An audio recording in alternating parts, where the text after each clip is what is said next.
ফুচকাটা মুখে দেওয়ার আগ মুহূর্ত ত্রিধার চোখ দুটো ছলছল হয়ে উঠল, আর আনমনে বলে উঠল, আহিয়ান ভাই, আপনি আর আমি এক টেবিলে ফুচকা খাওয়াটা মনে হয় স্বপ্নই রয়ে যাবে।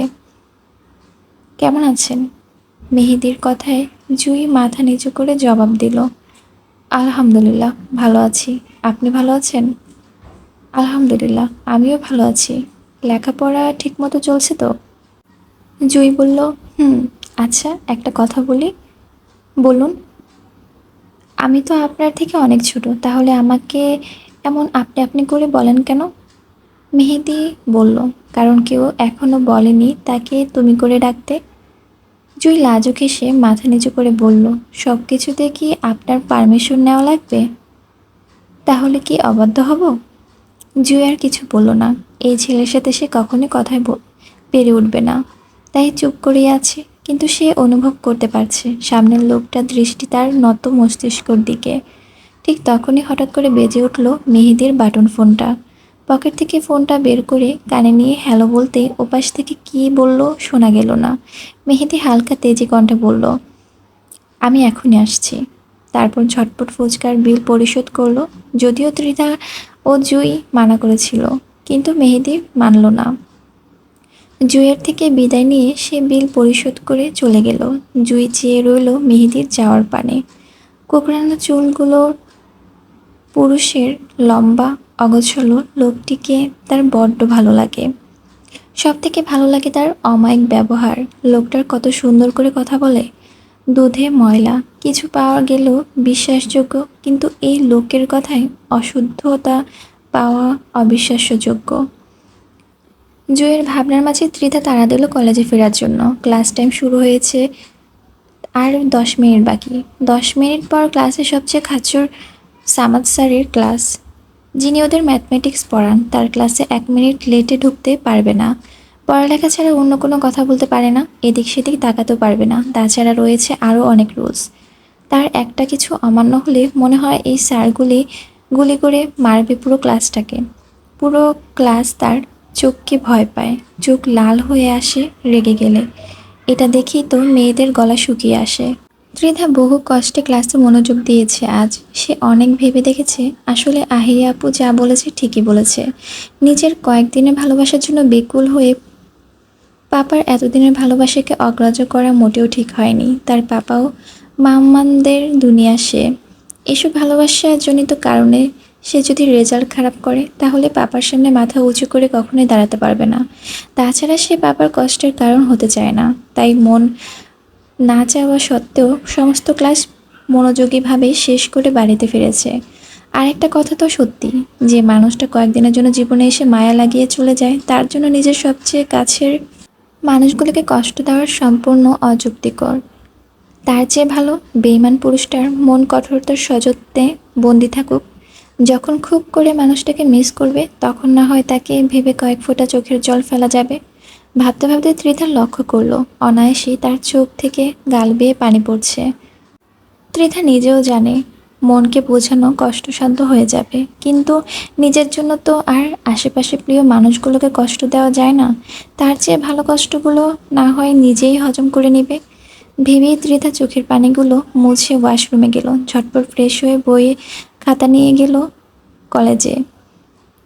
রেহানের মুখে এমন কথা শুনে আহিয়া লজ্জায় গাল দুটো লাল হয়ে গেছে। পরিস্থিতির এড়াতে আহিয়া অপ্রদস্ত কণ্ঠে বলে উঠল, রিহান, আপনি আজকে এভাবে কথা বলছেন কেন বলুন তো? আমরা তো আগে ভালো ছিলাম। ওর কথা শুনে রিহান সশব্দে হেসে বলল, আগে তো অনুমতি দাওনি, তাই জান ডাকিনি। আহিয়া বলল, আমি কি বলেছি আমাকে এখন জান ডাকতে? অনুমতি দাওনি বলছো? আহিয়া চুপ করে রইল। ফোনের ওপাশ থেকে শোনা গেল রিহানের নিস্পৃহ কণ্ঠ, এখন দেশে আছো, একটু বেশি করে সময় দাও আমাকে। সামনের মাসে চলে যাওয়ার পর তুমি লেখাপড়া নিয়ে ব্যস্ত হয়ে পড়বে, আর আমাকেও ছুটতে হবে কেরিয়ার পথে। আমি যে খুব তাড়াতাড়ি তোমাকে নিজের কাছে আনতে চাই। বিদেশের মাটিতে পাড়া দিয়ে আমাকে ভুলে যাবে না তো আহিয়া? রিহান, আপনি এভাবে কেন বলছেন? আমি কি আপনাকে একেবারের জন্য ছেড়ে চলে যাচ্ছি নাকি? মাত্র তো একটা বছর। তোমার কাছে হয়তো মাত্র 1 বছর, কিন্তু আমার কাছে 365 দিন, 8,760 ঘন্টা, 5,25,600 মিনিট, 3,15,36,000 সেকেন্ড। আহিয়া এবার মন খারাপ করে বলল, এভাবে বলবেন না প্লিজ, নিজেদের ভালোর জন্য তো আমাকে ফিরে যেতেই হবে। আমি যদি ফিরে না যাই তাহলে আমার লেখাপড়াও কমপ্লিট হবে না এবং আপনাকেও পাওয়া হবে না। দেখা যাবে হয়তো আমি দেশে থাকলে বাড়িতে বিয়ের কথা আলোচনা হবে, তখন কি করবেন আপনি? এই কথা শুনে রিহান অকপটে বলে উঠল, তখন আমি শ্বশুরের মেয়েকে নিয়ে পালাবো। ওর কথা শুনে আহিয়া খিলখিল করে হেসে উঠল। আপু, আসবো? হঠাৎই কারো কণ্ঠস্বর পেয়ে আহিয়া দরজার দিকে তাকালো, দেখলো ত্রিধা দাঁড়িয়ে আছে। আহিয়া রিহানের সাথে ফোনে কথা বলছে। বিষয়টি বুঝতে পেরে ত্রিধা তৎক্ষণাৎ আবারও বলল, আমি একটু পর আসছি। তখনই আহিয়া ডেকে উঠল, এই দাঁড়া, কোথায় যাচ্ছিস? অতঃপর ফোনে ফিস করে বলল, পরে কথা বলছি, এখন রাখি। ত্রিধা এগিয়ে এসে ভিতরে ঢুকলো। আহিয়া ওকে দেখে খুশিতে বলল, আমি অনেক খুশি হয়েছি, তুই আমার কথাগুলো মেনেছিস তাই। ত্রিধা মৃদু মৃদু হেসে বই খুলল। এভাবেই চলতে থাকলো ত্রিধার অক্লান্ত পরিশ্রম, যা আগের চেয়েও কয়েক গুণ বেশি। ত্রিধা এখন ফজরের সময় ঘুম থেকে উঠে নামাজ পড়তে বসে যায়। ঠিক সময় নাস্তা খেয়ে কলেজে যায়, কলেজ থেকে ফিরে বিকেলে কোচিং করতে যায়, আবার সন্ধ্যার পর আহিয়ার কাছে পড়তে বসে। ত্রিধার লেখাপড়ার প্রতি এত মনোযোগ দেখে বাড়ির সকলেই খুব খুশি। মাঝখান দিয়ে লেখাপড়ার যে গ্যাপটা হয়েছিল তা ত্রিধা অনায়াসেই পূরণ করে ফেলেছে। যতবার আহিয়ান ভাইয়ের প্রতি পুরনো পিছুটানের কথা মাথায় এসেছে, ততবার নিজের পাপা ও মাম্মার কথা ভেবে মেয়েটা মুভ অন করেছে। ধীরে ধীরে তৈরি হচ্ছে প্রিয় পুরুষটার প্রতি এক আকাশ পরিমাণ অভিমান, যা শুরুতে নরম থাকলেও এখন শক্ত দেয়ালে রূপ নিয়েছে। আহিয়ান প্রতিদিন বাড়ির কারো না কারো ফোনে কল দিয়ে সকলের সাথেই কথা বলে। সে কখনো সরাসরি ত্রিধার সাথে কথা বলতে চায়নি, আর ত্রিধাও আহিয়ানের ফোন দিলে মুহূর্তে সেই জায়গা থেকে পালিয়ে গেছে। এতে তাদের মধ্যকার দূরত্বের পরিমাণ দিন দিন আরও বেড়ে চলেছে। অবশেষে আগামীকাল থেকে ত্রিধার এইচএসসি পরীক্ষা শুরু। বন্যা নিজের মেয়ের যত্নে কোনো কমতি রাখছে না। তাছাড়া আহিয়াও অনেকটা সময় ব্যয় করেছে ত্রিধার লেখাপড়ার পিছনে। সামনের সপ্তাহে তার লন্ডনে ব্যাক করার ফ্লাইট। অবশ্য এতে তার কোনো সমস্যা নেই, দেশে থাকলেও তেমন কোনো কারণ নেই বাড়ি থেকে বের হওয়ার, যার ফলে রিহানের সাথে সেদিনের পর আর সামনাসামনি দেখা হয়নি। সবসময় রাত জেগে ফোনে কথা হয়, ফোন রিসিভ করতে একটু দেরি হলেই পাগলটা অস্থির হয়ে যায়। একদিন তো ত্রিধাও আদিবার সাথে দুষ্টুমি করতে করতে আহিয়ার নিচতলা থেকে নিজের রুমে আসে রাত প্রায় 11টায়।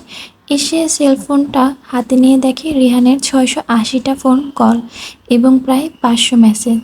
এত কল দেখে আহিয়া তো ভেবেই নিয়েছিল হয়তো ভয়ঙ্কর কিছু ঘটেছে, তাই তাড়াতাড়ি কল ব্যাক করে, কিন্তু পরবর্তী শুনতে পায় রিহানের হার্ট ব্রেক করেছে আহিয়া ফোন না ধরায়। সেদিন আহিয়া বড্ড বেশি আবেগে হয়ে কেঁদে দিয়ে বলেছিল, রিহান, আমি আপনাকে খুব মিস করব লন্ডনে ফিরে গিয়ে। তখন রিহান খানিকটা হেসে দিয়ে বলেছিল, তাহলে চলো আজই বিয়ে করে নিই। তোমাকে নিয়ে ছোট্ট একটা সংসার সাজানোর জন্য একটা চাকরি ঠিক আমি জুটিয়ে নিব। আহিয়া মৃদু হেসে বলেছিল, একদিন আপনার আমার একটা সংসার হবে ইনশাল্লাহ। আপনি সারাদিন পর অফিস থেকে ফিরবেন, আমি সেই অপেক্ষায় বেলকনিতে দাঁড়িয়ে থাকব।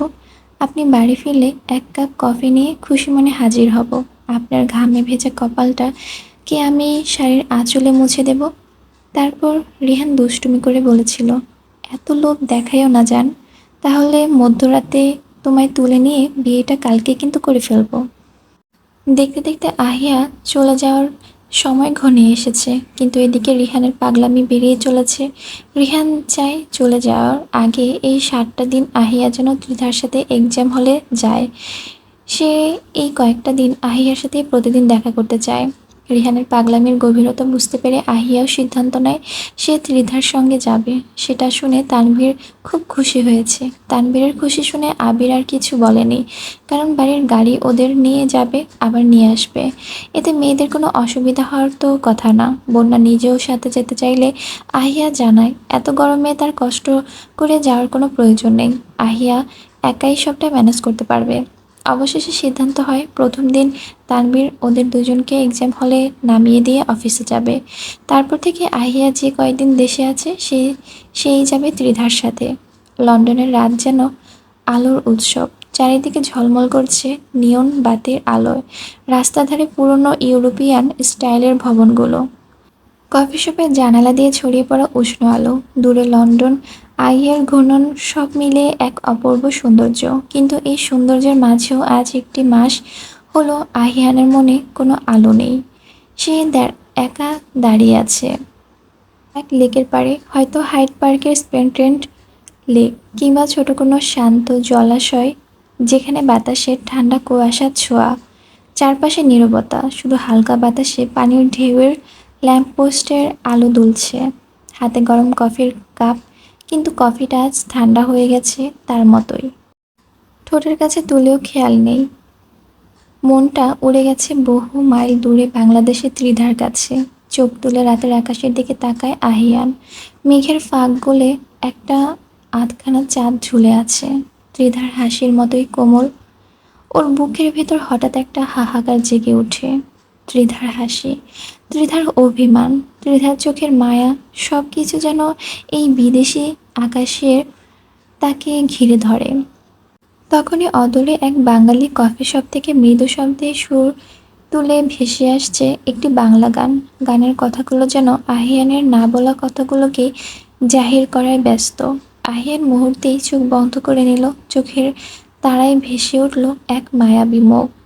অতঃপর সেও আনমনে গেয়ে উঠল, হাসিতে হাসিতে ভুল ফুরিয়েছে আজ সব, চলে গেছে কালকের কলরব, কথা ছিল সাথে তোর, বলা হলো শেষ না, খালি খালি চারপাশ, এ আমার দেশ না, কি উপায় ফেরা যায় তোর স্বপ্নতে আবার, ওরে মন উদাসী, একা ফেলে পালালি কোথায়, ওরে পরবাসী, ওরে বন্ধু আবার ফিরে আয়।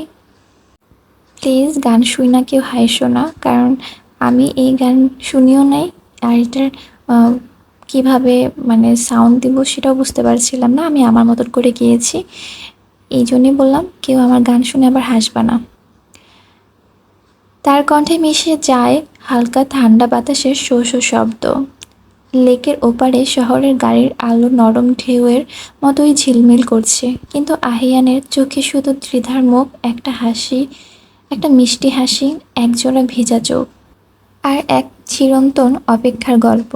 ভোরের আকাশের তখনও হালকা অন্ধকারের ছোঁয়া, মৃদু ঠান্ডা বাতাসের খান, বাড়ির জানালার পর্দাগুলো আস্তে আস্তে দুলছে। আজ ত্রিধার জীবনের এক বিশেষ সকাল, আজ তার প্রথম পরীক্ষা, তাই ফজরের আজানের আগে ঘুম থেকে উঠে পড়েছে সে। মুখে হালকা ঘুম ঘুম ভাব থাকলেও চোখের একরাশ দৃঢ়তা। ছোট্ট স্টাডি ল্যাম্পের আলোয় সে বই খুলে বসেছে টেবিলের পাশে, শেষ মুহূর্তের রিভিশন নিচ্ছে মনোযোগ দিয়ে। মাঝে মাঝে ঠোঁট নড়ছে, ফর্মুলার সংজ্ঞা বা তার নিজের তৈরি ছোট নোটগুলো আওড়াচ্ছে। বোনা নিজে মেয়ের জন্য এক গ্লাস গরম দুধ ও হালকা নাস্তা ট্রে হাতে নিয়ে ঢুকে পড়ল রুমে। মুখে মায়ামাখা সুর, সব ঠিকঠাক তো মা, টেনশন করিস না, পরীক্ষা অনেক ভালো হবে। ত্রিধা মাথা নেড়ে হাসলো, মাম্মা আরেকটু পড়ে নিচ্ছি। বন্যা বলল, ঠিক আছে তুই পড়, আমি এখানে বসছি। না মাম্মা, তোমাকে বসতে হবে না, তুমি গিয়ে সবার জন্য ব্রেকফাস্ট রেডি করো, একটু পরেই সবাই ব্রেকফাস্ট করতে নিচে নামবে। আজকে খানবাড়িতে সকালটা সত্যি অন্যরকম, পুরো বাড়ি যেন প্রাণচাঞ্চল্য ভরে উঠেছে। রান্নাঘরে কেউ নাস্তা সাজাচ্ছে, কেউ আবার ডাইনিং টেবিলে রাখছে। ঘড়ির কাঁটা আজ বারবার দেখা হচ্ছে, সময় যেন আজ একটু বেশি তাড়াতাড়ি চলছে। ঠিক 7টার দিকে ত্রিধা পুরো রেডি হয়ে বেরিয়ে এলো। পরিপাটি কালো বোরখা, গলায় ঝুলছে কলেজ আইডি কার্ড, ওর পাশে আহিয়া হাতের ফাইলে পরীক্ষার প্রয়োজনীয় কাগজপত্র। দুজনে এসে বসলো ড্রয়িং রুমে। অল্পক্ষণ পর একে একে সকলেই এসে বসলো ডাইনিং টেবিলে। টেবিলের তখন গরম পরোটা, ডিম, জুস আর মেঘের হাতে বানানো সুগন্ধি চা। সকালের নরম আলো জানালা বেয়ে ঢুকে পড়েছে ঘরে, সেই আলো ত্রিধার মুখে ফুটে উঠেছে আত্মবিশ্বাসের দীপ্তি। তানভীর বারবার মেয়েকে এটা সেটা বোঝাচ্ছে। আবির শুধু এক দৃষ্টিতে তাকিয়ে আছে বাপ মেয়ের দিকে। তানভীর মেয়েকে নিজের হাতে খাইয়ে দিচ্ছে এবং অনেক কিছু বোঝাচ্ছে পরীক্ষা সম্পর্কে। তানভীরের দেখে মনে হচ্ছে ওর মেয়ে কিন্ডার গার্ডেনে পড়ে।